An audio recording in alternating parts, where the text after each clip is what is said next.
आपका, तो हम चर्चा करेंगे मनोविज्ञान से संबंधित महत्वपूर्ण और परीक्षा उपयोगी प्रश्नों पर।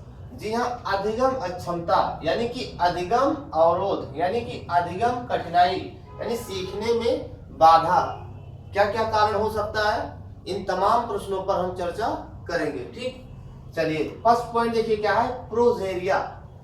प्रोजेरिया किस प्रकार का रोग है, इसमें क्या होता है। ठीक, इसमें देखिएगा कम आयु में वृद्धा अवस्था के लक्षण दिखाई देते हैं, यानी कम उम्र में ही शरीर वृद्धा अवस्था की तरह दिखाई देता है। आपने मूवी पा देखा होगा, तो पा में जो है अमिताभ बच्चन को जो है प्रोजेरिया से ग्रसित दिखाया गया है ना।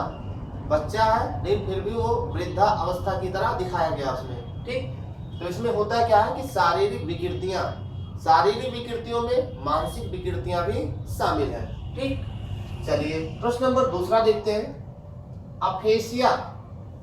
अफेसिया किस प्रकार की अक्षमता है, इसमें क्या होता होगा।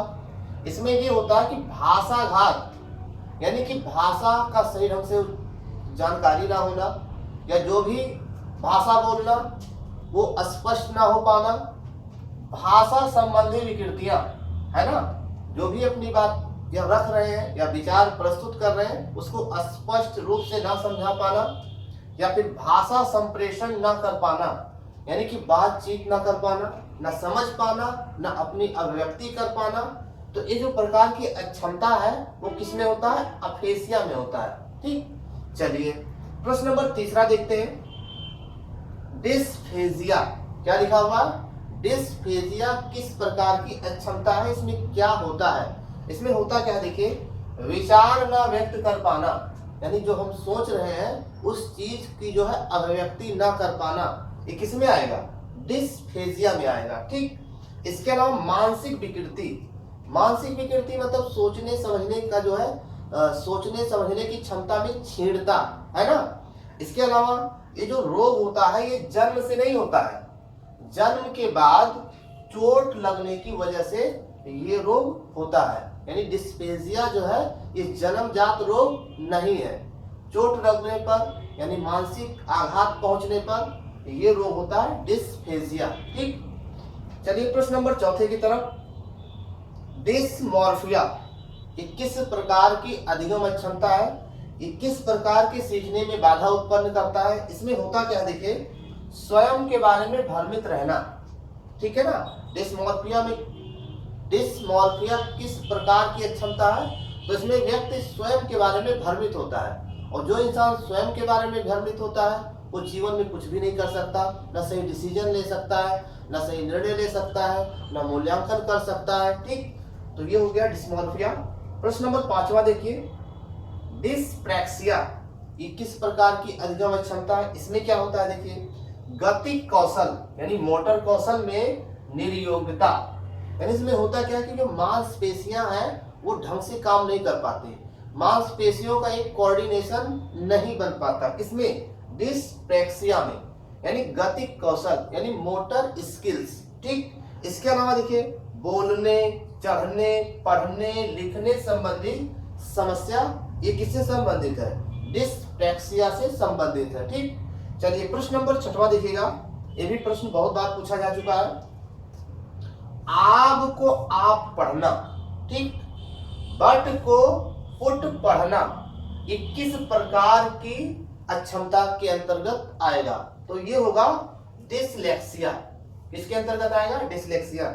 ये भी परीक्षा में कई बार पूछा जा चुका है और ये बार बार पूछा जाता है, तो इसको एक बार जरूर देख लीजिएगा। और भी मनोविज्ञान से संबंधित चीजों को देखने के लिए जीन पियाजे, मैस्लो या संवेगात्मक विकास, अवप्रेरणा, ठीक है, बाल केंद्रित शिक्षा, या इसके अलावा और भी मनोविज्ञान से जितने भी टॉपिक आपको देखना है तो आप प्लेलिस्ट में जा करके वहां देख सकते हैं। Thorndike, Pavlov, Skinner, Kohler, Kohlberg, Sternberg, William stern, Terman, ठीक है ना, विने, ऐसे और भी जो कैरोल है, बुद्धि का बहुआयामी सिद्धांत है, यानी कि मनोविज्ञान से जितने भी टॉपिक हैं वो आप प्लेलिस्ट में जा करके वहां से देख सकते हैं। ठीक है, चलिए प्रश्न नंबर 7वां देख लीजिए, डिसऑर्थोग्राफिया।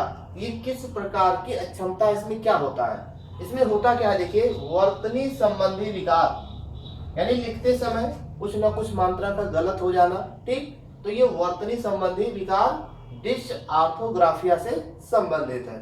चलिए प्रश्न नंबर 8वें की तरफ।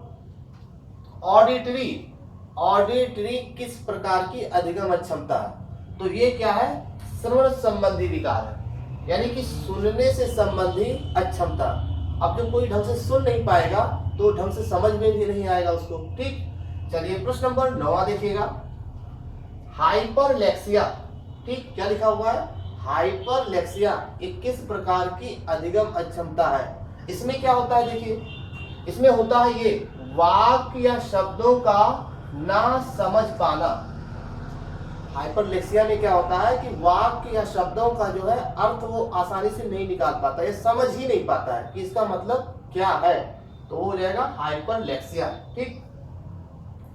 10वां देखिएगा, डिमेंशिया, क्या लिखा हुआ है, डिमेंशिया, ये भी कई बार परीक्षाओं में पूछा जा चुका है, ठीक। तो इसको नोट भी करते रहिए और याद भी करते रहिए। डिमेंशिया किस प्रकार की अधिगम अक्षमता है? तो इसमें देखिए क्या होता है, स्मृति यानी याददाश्त, चिंतन यानी मानसिक क्रिया, तार्किक क्षमता यानी सही गलत निर्णय करने की क्षमता, मूल्यांकन करने की क्षमता क्या हो जाती है, कमजोर हो जाती है। किसमें, डिमेंशिया में। तो ये भी बहुत ही महत्वपूर्ण प्रश्न है, ये भी बार बार परीक्षाओं में आने वाला प्रश्न है, तो इसको जरूर एक बार देख लीजिए और महत्वपूर्ण चीजों को नोट भी करते चले तो ज्यादा अच्छा रहेगा। प्रश्न नंबर 11 देखिएगा, लेक्सिकल किससे संबंधित है? ये पढ़ने और समझने से संबंधित है।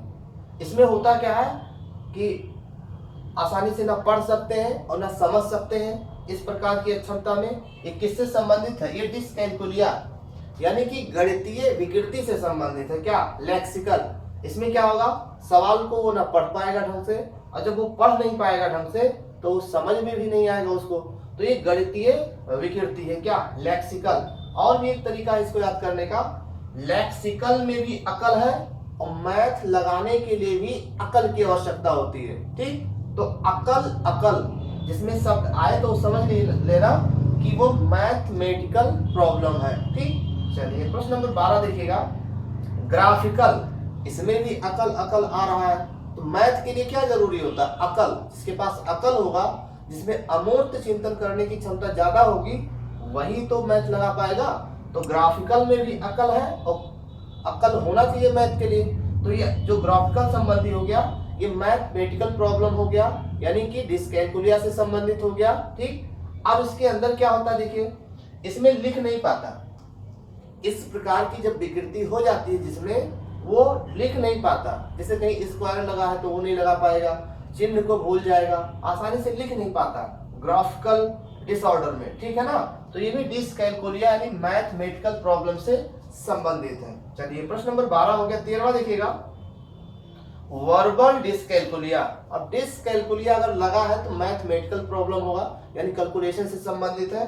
अब वर्बल लगा हुआ है तो इसका भी मतलब समझ लेना है, बोल कर नहीं बता पाता, है ना। बालक सवाल तो लगा दे जाता, लेकिन बोल कर नहीं बता पाता कि हमने क्या लगाया, कैसे लगाया, वो समझा नहीं पाता, तो उसको बोलते हैं वर्बल डिसकैलकुलिया, ठीक है ना। वर्बल डिसकैलकुलिया डिसऑर्डर, ठीक। तो ये थे अधिगम अक्षमता से महत्वपूर्ण प्रश्न। और भी वीडियो देखने के लिए आप प्लेलिस्ट में जा करके वहां से देख सकते हैं। इसके अलावा इससे संबंधित और भी महत्वपूर्ण जो प्रश्न बन रहे हैं, इसके नेक्स्ट वीडियो में हम चर्चा करेंगे। अगर आप हमारे चैनल पर नए हैं तो हमारे चैनल से आप जुड़ जाइए, ताकि नई नोटिफिकेशन आपको सही समय पर मिल सके। हमारे वीडियोस को देखने के लिए आपको बहुत बहुत